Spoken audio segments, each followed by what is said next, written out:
이런 것들은 결국 판례를 통해서 우리가 확인할 수 있죠. 그 다음에 차별적인 규정이 뭐냐? 자, 차별적인 규정이 두 가지가 있다고 보면 돼. discriminatory regulation 두 가지가 있다고 보면 돼. facially가 facial challenge라고 하죠. facial challenge. 여러분들 facial challenge라고 아세요? facial challenge는 한마디로 두 가지가 있는데 하나는 as applied challenge가 있고 as applied 하나는 facial challenge가 있는데 facial은 뭘까요? 그냥 법을 적용하면 당연하게 이건 무효다. 무조건 무효다. 그냥 법을 적용하면 무효다는 뜻이고 그 다음에 as applied challenge라는 건 내 상황의 입장에서 때 그 내 상황을 적용하게 되면 그것은 위헌이다라는 내용이죠. 이것은 뭐 비슷한 거죠. facially discriminatory, 그죠? 혹은 discriminatory impact를 준 법률 자체는 당연하게 이제 위헌이죠. 어떤 경우에는 합헌이냐? 합헌이죠. 자, 합헌인 경우 뭘까요? 기본적으로 우리가 이제 에세이를 쓰려고 그러면 이 두 가지는 또 이해해야 되겠죠. 두 가지는 무조건 또 외워야 되겠죠. 외워야 돼. 하나는 뭘까요? 그 버든 자체가 narrowly tailored to achieve the legitimate, 그죠? non-protectionist state objective. 한마디로 뭘까요? narrowly tailored는 뭘까요? narrowly tailored는 우리가 어떤 법률을 제정할 때 성큼성큼 넓게 이렇게 제정하는 것보다는 촘촘하게 해서 불합리한 어떤 기본권 침해가 없도록 해야 되겠죠. 그래서 narrowly tailored는 한마디로 양복을 재단할 때 아주 가봉을 아주 그 사람의 운명에 맞게 해야 되고 핫바지처럼 그죠? 넓게 하게 되면 그 넓은 공간 자체가 기본권 침해의 대상이 될 수 있는 거죠. 이런 것들이 이런 비보호주의적인 정부의 목적에 맞추기 위해서 뭘까요? 합리적이고 그죠? 당연하게 그것을 우리가 성취하기 위해서는 기본 narrow tailor 된다. 그 버든 자체가 뭘까요? narrow tailor. 아주 불급한 내용만 우리가 규제할 수 있다는 얘기죠. 불가피할 경우. 이게 바로 그런 내용에 속한다. 그 다음에 이제 일반적인 경제행위에 대한 어떤 규제자 입장보다는 그냥 우리가 마켓 파티, 시장에 참여자 입장인 경우, 내가 이 사람을 택하든, 내가 고용을 이 사람을 하든, 또 내가 이 사람에 대한 어떤 경쟁에서 내가 선택하든, 이게 비용이 적게 든다든지, 기술이 높다든지, 내가 마음대로 하는 거지. 그것까지 우리가 위헌으로 따지게 되면, 복잡해지는 거죠. 이런 상황들을 우리가 잘 이해해야 될 것 같아요. 그래서 이것을 여러분들이 혼자 공부하려고 그러면 이게 뭐냐? 이게 기계도 잘 안 되고, 이게 찾아봐도 잘 안 나오고, 그렇죠? 그러니까 여러분들이 이런 기회에 한번 잘 우리가 설명을 듣고 이해하게 되면 완벽하게 우리가 헌법을 끝낼 수 있는 거죠. 그 다음에 이제 부당한 어떤 부담을 주는 규정 같은 경우 있을 수 있는 거죠. 이런 것은 또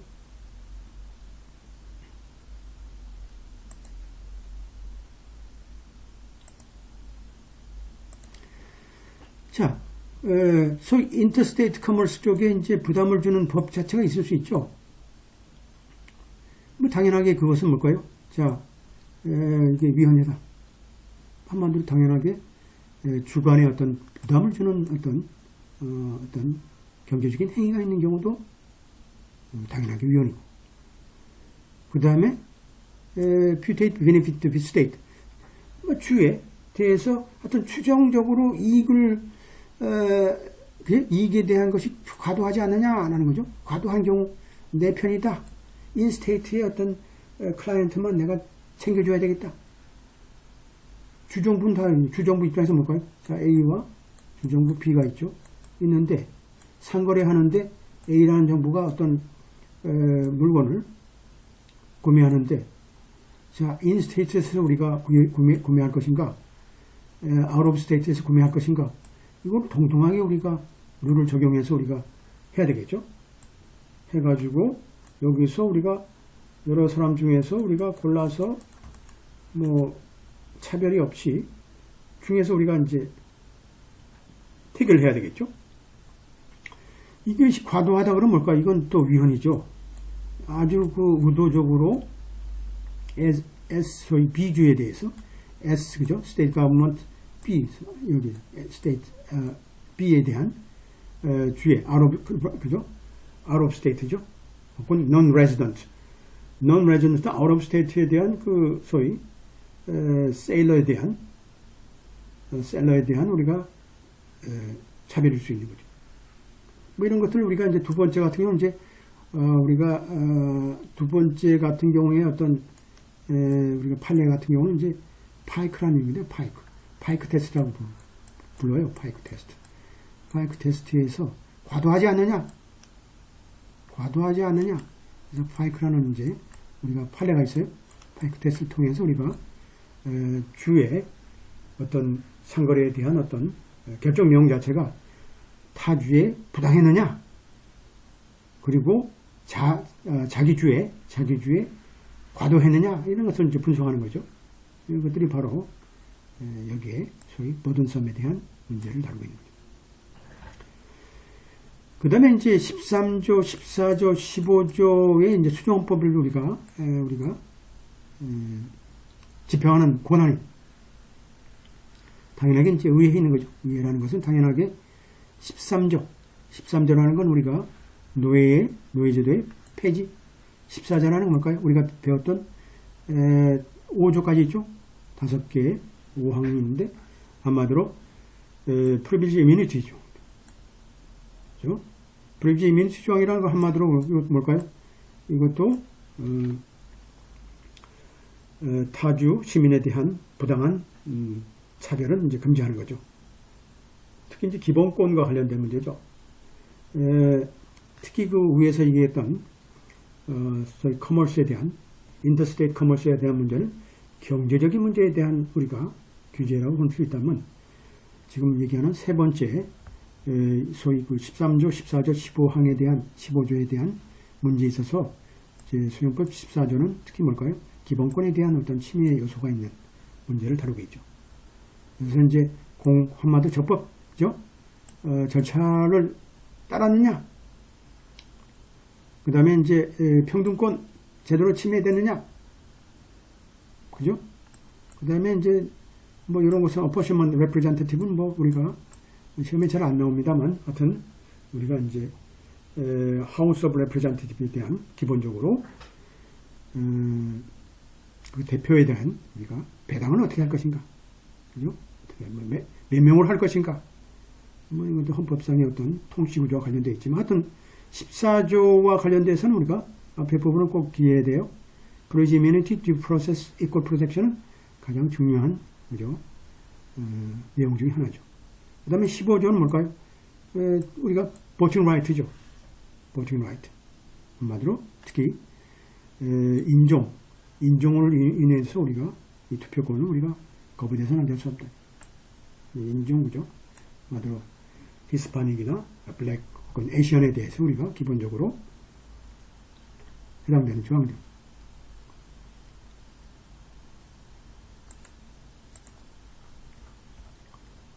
그래서 이제 설명을 자세히 하다 보니까 또 길어질 수 있으니까 여러분들 이해하세요. 이해하시고 하지만 뭘까요? 의회 입장에서 뭘까요? 어떤 행위에 대해서는 우리가 금지할 수 있다는 얘기죠. 의회라는 것은 기본적으로 금지 한마디로 특수한 헌법상의 위반 행위를 우리가 동반하는 어떤 행위에 대해서 우리가 금지할 수 있는 권한이 있다는 얘기죠. 하지만 뭘까요? 의회라고 해서 우리가 헌법상의 권리를 우리가 규정한다든지 혹은 그 실체적인 법의 내용을 우리가 변화시킨다든지 할 수 없고 헌법상에 우리가 기본적인 문제이기 때문에 의회가 아무래도 법률 제정권이 있다 하지만 마음대로 안 하는 거죠. 특히 헌법상의 권리라는 건 이미 의회라는 게 탄생되기 전에 있었던 자연적인 권리도 있을 수 있고 이런 것들이 우리가 헌법상의 기본 권리라고 볼 수 있겠죠. 함부로 할 수 없는 거죠.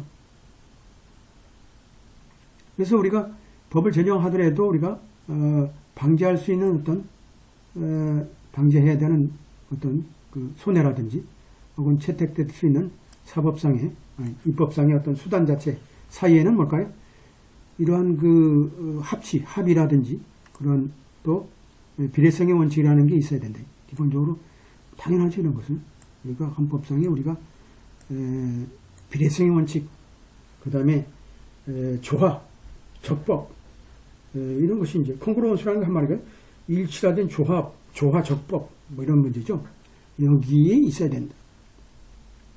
또 의회 입장에서 뭘까요? taxing spending 파워가 있는 거죠.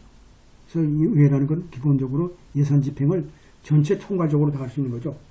그 법으로 미국하고 한국하고 틀린 건 뭘까요? 미국은 예산도 법이에요.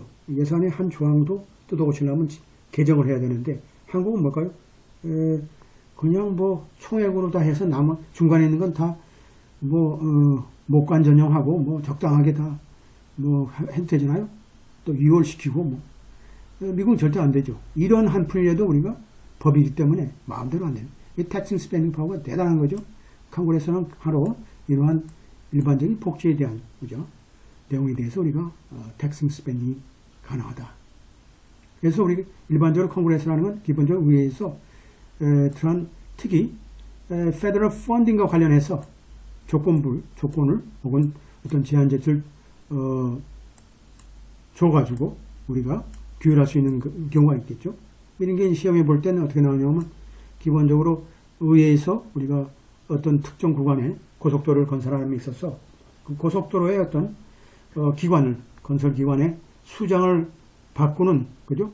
경질하는 조건 하에서 우리가 이 예산을 주겠다라고 할 수도 있는 거죠. 뭐 인사권한까지 우리가 물론 대통령한테 있습니다만 이런 우회적으로 직접적인 건 아니죠. 이 펀딩을 우회적으로 해가지고 우리가 인사권까지 행사할 수 있는 게 의회 권한일 수 있는 거죠. 이런 것들이 바로 taxing spending power다. 그 다음에 권한의 위임이라는 게 있죠. 이 권한이 의회라는 게 모든 일을 다 할 수 없는 거잖아요. 의회가 결국은 이런 것을 위임할 수 있는 거죠. 헌법상의 위임이 있는 것도 있고 경우에 따라서는 우리가 그 위임에 따른 적절한 어떤 기준을 우리가 적용하기도 하고. 그래서 위임이라는 것은 기본적으로 이제 많은 공적 기관들이 미국 의회의 부속 기관으로서 의회의 권한의 위임 속에서 우리가 지금 업무를 수행하고 있는 것들이 바로 이런 5번째 권한의 위임과 관련되어 있습니다. 그 다음에 대통령의 권한은 이렇게 이제 어려운 게 아니니까 법을 집행하는 거죠. 법을 집행하는 권한. 그 다음에 간부들, 특히 장관이라든지 장차관 임명들에 대한 당연하게 세네터 어드바이스 컨센트가 있어야 되겠죠. 그 다음에 이제 소위 장차관의 또는 그죠 해임 조치 이런 것도 without cause 아무 이유 없이 아무 사유 없이도 할 수 있는 거고. 그 다음에 independent regulatory agency 같은 경우 그죠 규제 있잖아요. 규제위원회 꽤 많잖아요. 이런 것들 우리나라에도 위원회가 많잖아요. 개인정보보호원회, 환경 무슨 위원회 그죠? 이런 경우도 한마디로 그 어포인트도 우리가 당연하게 해임할 수 있는 권한들. 그 다음에 이제 페더럴 크라임에 대한 우리가 사면 조치. 그 커맨더 인 칩은 당연하게 아시는 거고. 페더럴 크라임에 대한 거니까 뭘까요? 결국은 페더럴 가버먼트가 갖고 있는 법률에 의한 범죄라든지 혹은 주관에 발생되는 범죄들이 바로 여기에 해당되겠죠. 그 다음에 이제 국제협약 문제, 그죠? Foreign Affairs 파워니까. 그래서 한마디로 이런 문제는 적절하게 이러한 국제협약 문제는 권한은 의회하고 이제 공유를 하게 되겠죠. 그래서 한마디로 대통령이 일단 협의를 하고 의회에서 결국은 추인하는 방법이죠. 그렇죠? 먼저 그렇게 해야 되겠죠. 당연하게 그 권한 자체는 뭘까요? Executive Agreement가 될 거고 또 여기에는 뭘까요? 한마디로 외국의 군대를 통제하는 권한이라든지 또 에,